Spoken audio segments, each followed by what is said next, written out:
ایک واقعہ جس کا ذکر الزمن القادم کتاب میں ہوا ہے، عبد الملک القاسم کی کتاب ہے، یہ عربی کتاب ہے، اس کا اردو ترجمہ ہے۔ وہ لکھتے ہیں کہ ایک آدمی معمول کے مطابق اپنی گاڑی پہ جا رہا تھا، مدینہ کی ایک سرنگ میں اس کی گاڑی خراب ہوگی، یعنی ٹنل میں۔ وہ گاڑی سے نکلا کہ ورکشاپ جا کر ٹھیک کروا سکے۔ وہ اپنی گاڑی کے پیچھے کھڑا ہو گیا وہیں ٹنل میں، تاکہ کسی سواری پر سوار ہو سکے۔ ایک تیز رفتار گاڑی آئی، اس نے پیچھے سے اس کو ٹکر ماری، کیونکہ عام طور پر ٹنل جو ہے وہ اس میں ایک تو سپیڈ بہت ہوتی ہے، دوسرے یہ کہ بعض اوقات اندھیرا ہو سکتا ہے یا دور سے نظر نہیں آتا کہ صرف گاڑی ہے یا گاڑی کے ساتھ کوئی اور بھی، اور سب سے بڑی بات یہ کہ تقدیر۔ تو پیچھے سے کسی نے آ کر اس کو مارا، اس کو سخت گہرے زخم آئے، وہ زخموں کی تاب نہ لا کر گر پڑا۔ سڑکوں پر نگران پولیس میں سے ایک کا کہنا ہے، میں اور میرا ساتھی آئے، یعنی جو پولیس پیٹرولنگ پولیس ہوتی ہے، اور ہم نے اسے اپنی سواری پہ سوار کیا۔ ہم اس کو اسپتال لے جانے لگے۔ یہ ایک نوعمر جوان تھا، ظاہری حلیے سے دیندار لگتا تھا۔ جب ہم نے اسے گاڑی میں ڈالا، ہم نے سنا وہ کچھ گنگنا رہا تھا۔ ہم جلدی میں تھے، اس کی بات نہ سمجھ سکے، مگر جب ہم گاڑی لے کر چل پڑے تو ہم نے واضح آواز سنی کہ وہ قرآن کی تلاوت کر رہا ہے، اور اس کی آواز بہت خوبصورت اور تر و تازہ تھی کہ ہم حیران رہ گئے۔ حالانکہ صورتحال یہ تھی کہ خون سے اس کے کپڑے رنگین ہو چکے تھے، ہڈیاں ٹوٹ چکی تھی، لگتا تھا کہ جان کنی کی حالت میں ہے۔ وہ ترتیل کے ساتھ قرآن پڑھتا رہا۔ میں نے اپنی زندگی میں ایسی آواز نہ سنی تھی۔ یوں لگا کہ میرے جسم اور پسلیوں میں لرزہ طاری ہو گیا ہے، یعنی اس کی وہ تلاوت سن کے۔ اچانک اس کی آواز رک گئی۔ میں نے مڑ کر دیکھا تو کیا دیکھتا ہوں کہ اس نے شہادت کی انگلی اٹھائی ہوئی ہے اور کلمہ شہادت پڑھ رہا ہے۔ پھر اس کا سر جھک گیا۔ میں پیچھے کی طرف اچھلا، میں نے اس کا ہاتھ ٹٹولا، اس کے دل کی حرکت اور سانس کو چیک کیا، کچھ بھی باقی نہ تھا۔ وہ زندگی کی قید سے آزاد ہو چکا تھا۔ میں اس کو دیر تک دیکھتا رہا، میری آنکھوں سے آنسو بہہ نکلے جو میں نے اپنے ساتھی سے چھپا لیے۔ میں نے اسے بتایا کہ یہ فوت ہو چکا ہے۔ میرا ساتھی زار و قطار رونے لگا۔ میں نے ایک لمبی ہچکی لی اور آنسو تھمنے کا نام نہیں لے رہے تھے۔ ہم اسپتال پہنچے، جو بھی ہمیں ملا ہم نے اسے اس نوجوان کا قصہ سنایا۔ اکثر لوگ اس حادثے سے متاثر ہوئے۔ ایک آدمی نے یہ قصہ سنا تو آگے بڑھ کر اس نوجوان کی پیشانی کا بوسہ لیا۔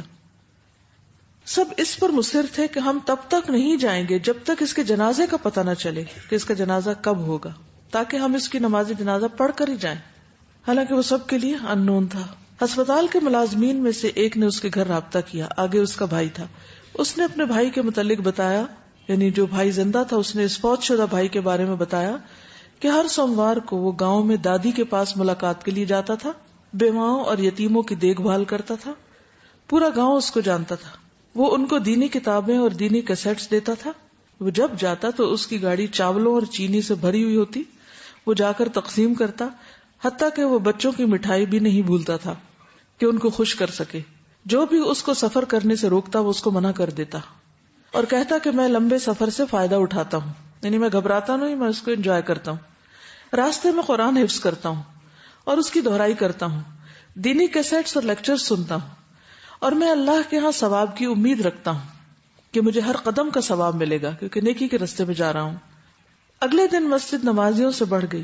میں نے مسلمانوں کے بھاری مجمع کے ساتھ اس کا جنازہ پڑھا۔ نماز سے فارغ ہو کر اس کو قبرستان لے گئے۔ بالآخر ہم نے اس کو تنگ و تاریک قبر میں دفنا دیا۔ آخرت کے جہان کا اس کا یہ پہلا دن تھا، اور گویا کہ میرے لیے اس جہان کا بھی پہلا دن، کیونکہ میری بھی زندگی بدل چکی تھی۔ اس سے کیا پتہ چلتا ہے کہ تبلیغ صرف لیکچرز دینے کا نام نہیں ہوتا۔ ڈیپینڈ اس پہ کرتا ہے کہ ہم اس پر عمل کتنا کرتے ہیں، ہماری عملی زندگی کیسی ہے، ان باتوں کے مطابق جو ہم کرتے ہیں یا اس کے مخالف۔ اور یہی کسی شخص کے بہترین آثار ہو سکتے ہیں کہ مرنے کے بعد لوگ بغیر اس کو جانے اس کا جنازہ پڑھیں، اس کی نیکی سے متاثر ہو کر، حالانکہ وہ اس کو زیادہ نہیں جانتے تھے، بس یہ آخری وقت کا عمل، چھوٹا سا عمل، اور یہ عمل کی تبلیغ تھی۔ اللہ دلوں میں محبت ڈالتا ہے نا، کہ کوئی آپ کے لیے دعا کرے یا آپ کا جنازہ پڑھے یا آپ کے پیچھے آئے۔ اس وقت لوگوں کو اس سے کس چیز کی توقع تھی کہ کیا دے گا وہ ان کو مر کے؟ کچھ بھی نہیں۔ وہ اس کی محبت میں جا رہے تھے اس کے پیچھے۔ اور اس سے محبت کیوں تھی؟ کیونکہ وہ اللہ سے اور اللہ کی کتاب سے اور اللہ کے دین سے محبت کرتا تھا۔ اب جتنے بھی لوگ اس کی وفات کے اس واقعے سے متاثر ہو کر بدل گئے، اس کا اجر کس کو ملے گا؟ اسی کو ملے گا۔ تو حقیقت یہ ہے کہ جو اچھا خاتمہ ہے وہ انسان کی سب سے بڑی خوش قسمتی ہے. کوئی بات آپ کہیں گے اس واقعے سے؟ جی، زندگی میں اس کا جو عمل تھا اور جس پر اس کی استقامت تھی اور لوگوں کے روکنے کے باوجود وہ اپنی نیکی پہ ڈٹا رہا، وہی عمل اس کا آخری عمل بن گیا. اسی راستے میں اس کی موت آ گئی. ان الذین آمنوا وعملوا الصالحات سیجعل لهم الرحمن ودا.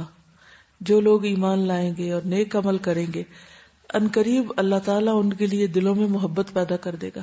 تو ہمیں لوگوں کے پیچھے بھاگنے کی ضرورت نہیں کہ وہ ہمیں چاہیں یا وہ ہمیں محبت دیں.